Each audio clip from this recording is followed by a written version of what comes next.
In the little hermitage in the forest's heart, in the sunlight and the moonlight and the dark, the daily human life went plodding on, even as before, with its small unchanging works and its spare outward body of routine and happy quiet of ascetic peace. The old beauty smile of the terrestrial scene. She too was her old gracious self to men. The ancient mother clutched her child to her breast, pressing her close in her environing arms, as if earth, ever the same, could forever keep the living spirit and body in her clasp, as if death were not there, nor end, nor change. Accustomed only to read outward signs, none saw aught new in her, none divined her state. They saw a person where was only God's vast, a still being or a mighty nothingness.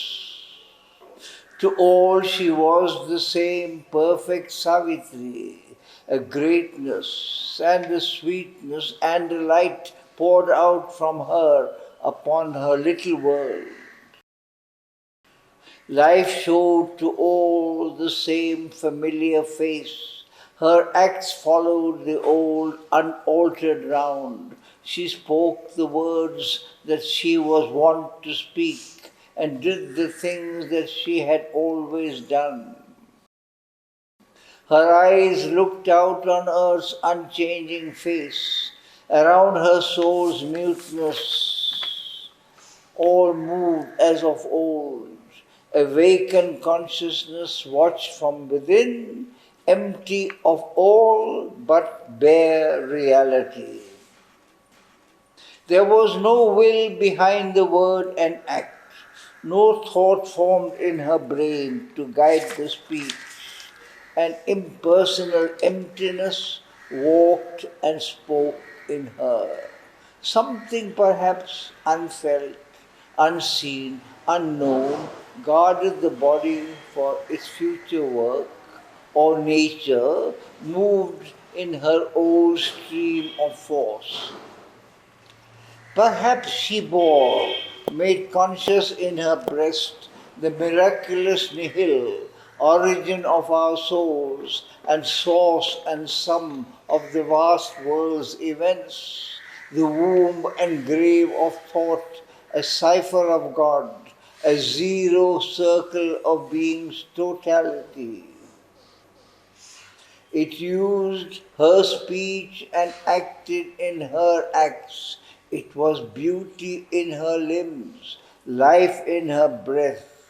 The original mystery wore her human face. Thus was she lost within to separate self. Her mortal ego perished in God's night.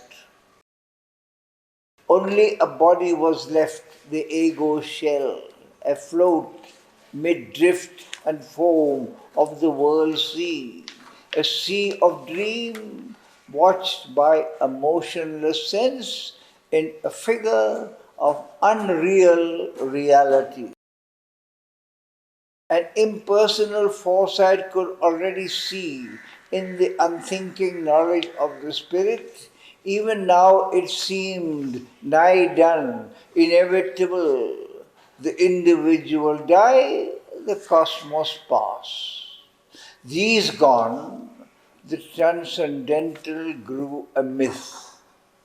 The Holy Ghost without the Father and Son, or a substratum of what once had been, being that never willed to bear a world, restored to its original loneliness, impassive, soul silent, intangible. Yet all was not extinct in this deep loss. The being travelled not towards nothingness.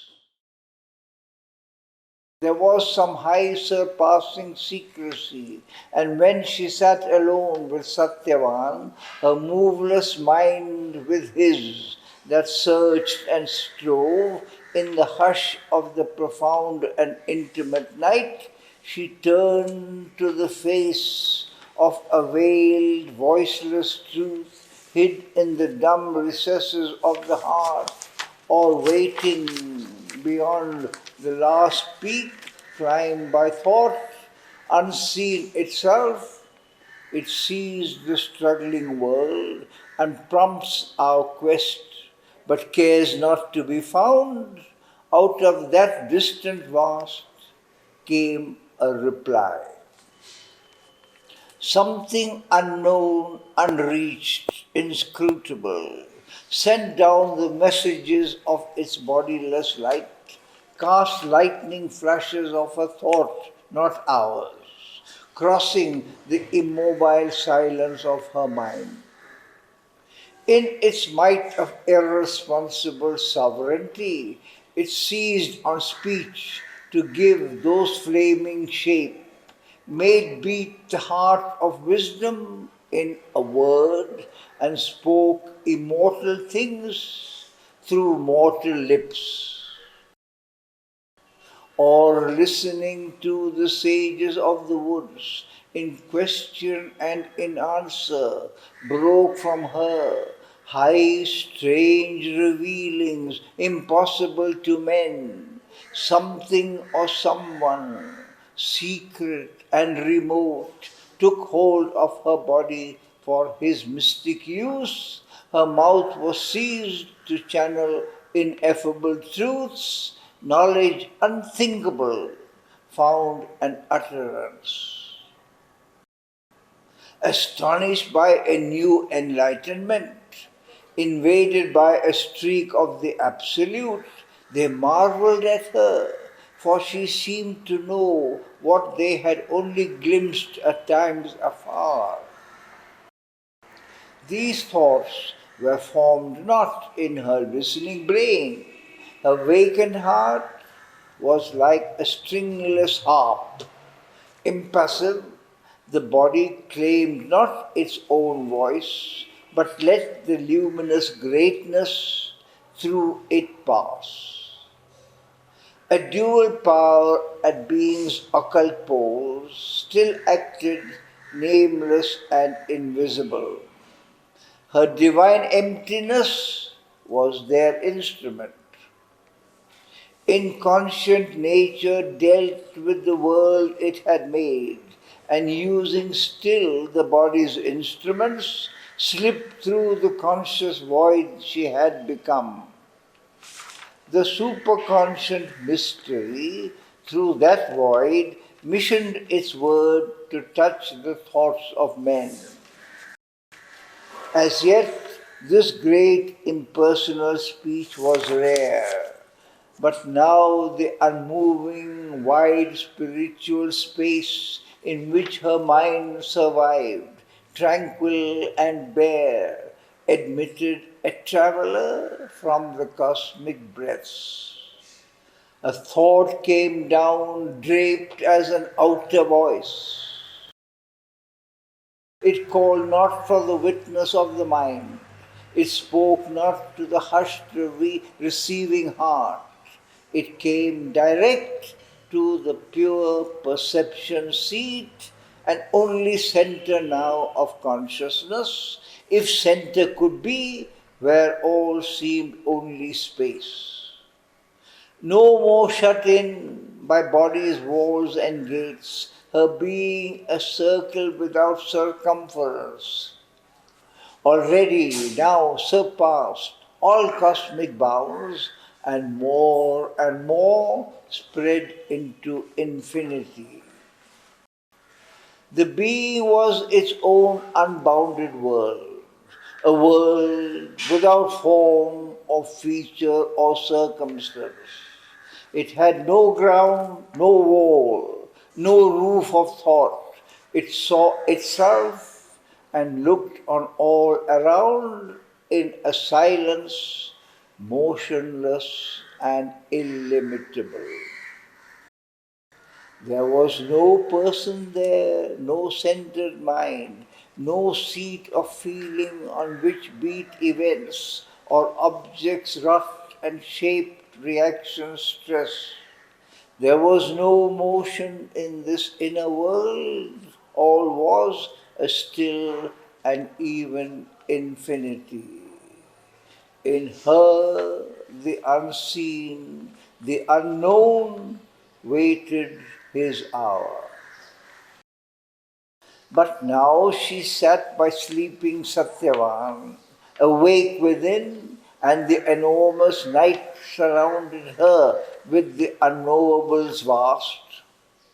A voice began to speak from her own heart that was not hers, yet mastered thought and sense. As it spoke, all changed within her and without. All was, all lived. She felt all being one. The world of unreality ceased to be. There was no more a universe built by mind, convicted as a structure or a sign. A spirit, a being saw created things and cast itself into unnumbered forms, and was what it saw and made. All now became an evidence of one stupendous truth, a truth in which negation had no place, a being and a living consciousness, a stark and absolute reality. There the unreal could not find a place. The sense of unreality was slain. There all was conscious, made of the infinite. All had a substance of eternity. Yet this was the same indecipherable. It seemed to cast from it universe like a dream, vanishing forever into an original void. But this was no more some vague, ubiquitous point or a cipher of vastness in real north. It was the same, but now no more seemed far to the living clasp of her recovered soul. It was herself, it was the self of all. It was the reality of existing things. It was the consciousness of all that lived and felt and saw. It was timelessness and time. It was the bliss of formlessness and form. It was all love and the one beloved's arms. It was sight and thought in one all-seeing mind. It was joy of being on the peaks of God. She passed beyond time into eternity, slipped out of space and became the infinite. Her being rose into unreachable heights and found no end of its journey in the self.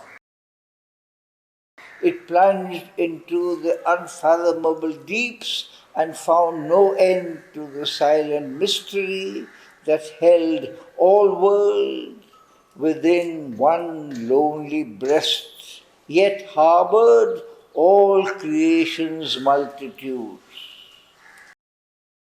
She was all vastness and one measureless point.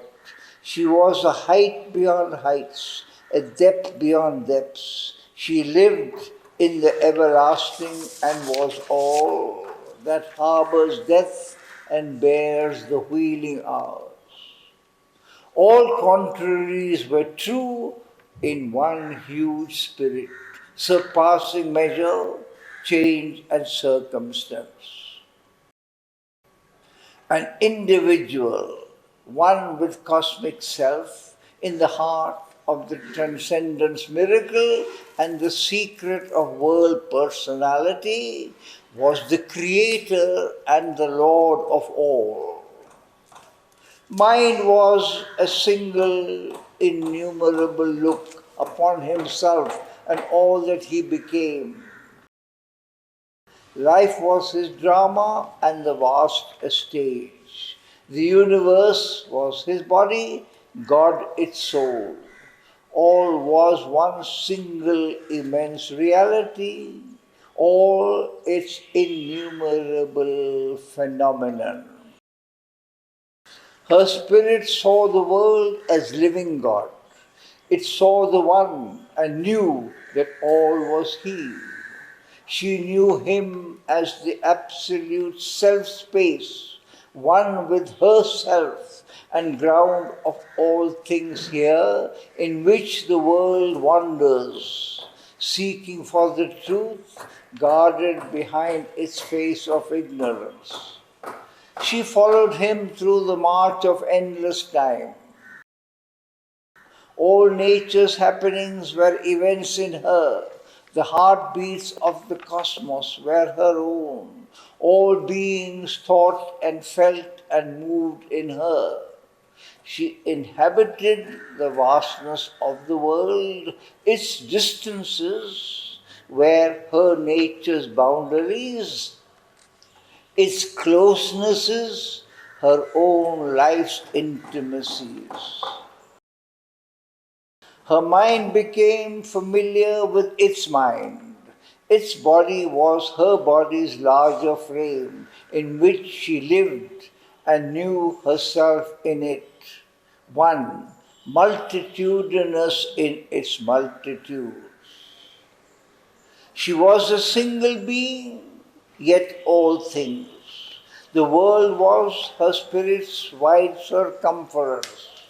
The thoughts of others were her intimates, their feelings close to her universal heart, their bodies, her many bodies, kin to her.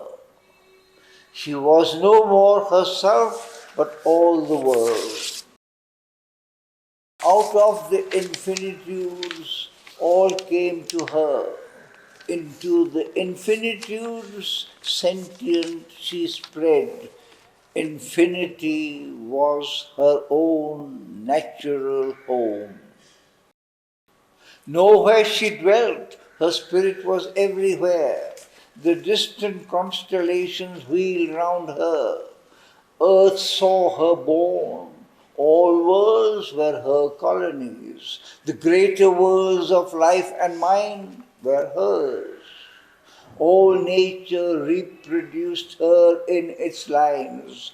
Its movements were large copies of her own.